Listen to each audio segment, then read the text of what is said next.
आपल्या महाराष्ट्राचे कृषी मंत्री माणिकराव कोकाटे यांना सेशन कोर्टाने 2 वर्षाची शिक्षा आणि 50,000 रुपये दंड ठोठावलेला आहे।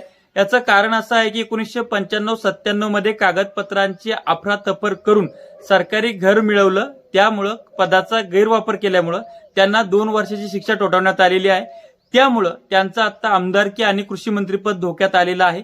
सेशन कोर्टाच्या जजमेंटमध्ये जर का त्यांना हायकोर्टामध्ये जाण्याचा वेळ दिला नसेल तर त्यांची आमदारकी आणि कृषी मंत्रीपद आताच गेलेलं आहे।